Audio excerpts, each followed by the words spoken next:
दीदी यानी कि ऋतु जायसवाल अब पूरी तरह से बगावत मोड में आ चुकी है। उनका रिवेंज मोड ऑन हो चुका है और सुबह सुबह मुखिया दीदी ने बड़ा ऐलान कर दिया है और तेजस्वी यादव के साथ साथ रामचंद्र पूर्वे की भी मुश्किलें बढ़ा दी है।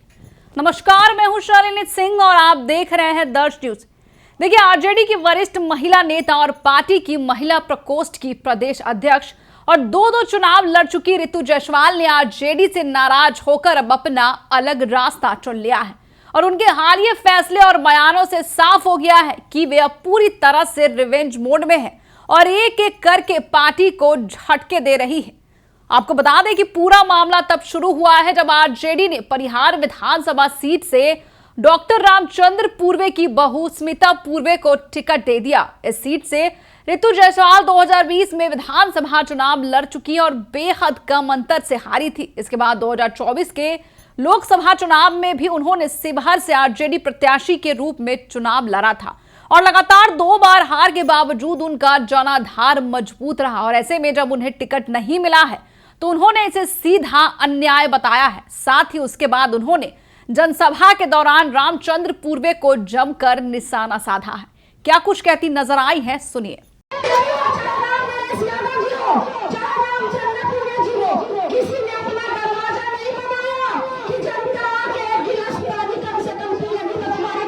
इसके बाद उन्होंने सोशल मीडिया प्लेटफॉर्म एक्स यानी कि ट्विटर पर लिखा कि परिहार को छोड़कर किसी और क्षेत्र से चुनाव लड़ना मेरी आत्मा को स्वीकार नहीं है। ये मेरे मन की आवाज और परिहार की जनता की भावना है। साथ ही उन्होंने ये भी कह दिया है कि तेजस्वी यादव ने उस व्यक्ति को टिकट दिया जिसने 2020 में हराने का काम किया और इस बयान के कुछ ही घंटों के बाद ऋतु जायसवाल ने 20 अक्टूबर को परिहार सीट से स्वतंत्र उम्मीदवार के रूप में नामांकन करने का ऐलान कर दिया है। उनके इस फैसले ने सीतामढ़ी की सियासत में बड़ी हलचल मचा दी है। देखिए, सबसे पहले चलिए आपको बता देते कि आखिर कौन है ये ऋतु जायसवाल और क्यों उन्हें लोग मुखिया दीदी भी कहते हैं। देखिए, ऋतु जायसवाल बिहार की एक चर्चित और प्रेरणादायक महिला नेता है। उन्होंने अपनी राजनीतिक करियर की शुरुआत एक मुखिया के रूप में की थी, लेकिन उनका विजन और काम करने का तरीका बहुत ही अलग था। वह सिंघावाहिनी पंचायत की मुखिया रही है और पंचायत को मॉडल पंचायत के रूप में विकसित किया है। गांव की सड़कों, स्कूलों, जल निकासी, स्वच्छता और महिला सशक्तिकरण पर उनके कामों की न सिर्फ राज्य बल्कि राष्ट्रीय स्तर पर भी सराहना हुई है। उन्होंने 2018 में चैंपियंस ऑफ चेंज अवार्ड और 2019 में नेशनल पंचायत अवार्ड से भी सम्मानित किया गया है। उन्होंने ये अवार्ड जीता है।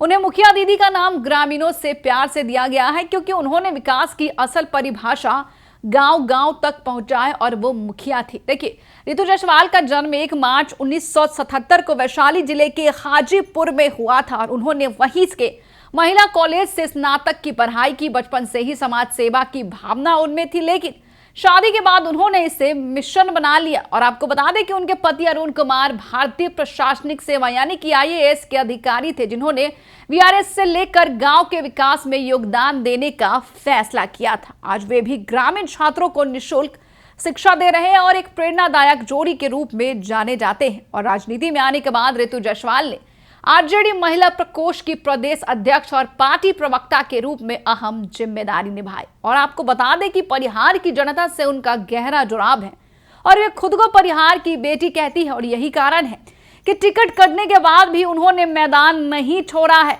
बल्कि निर्दलीय उम्मीदवार के रूप में चुनाव लड़ने का फैसला किया है। अब सवाल यह है कि क्या मुखिया दीदी यानी कि ऋतु जायसवाल का यह विद्रोह आरजेडी को भारी पड़ेगा? क्या जनता का समर्थन उन्हें फिर से मिलेगा? ये तय करेगा कि बिहार की सियासत जमीन जो अब बेहद दिलचस्प हो चुकी है। तो देखना बेहद दिलचस्प होगा कि परिहार की जनता किसे अपना उम्मीदवार चुनती है। आपकी क्या राय है, हमें कमेंट बॉक्स में लिखकर जरूर बताएं। बने रहे हमारे साथ और देखते रहे दर्श न्यूज। आप सभी को दिवाली की ढेरों शुभकामनाएं।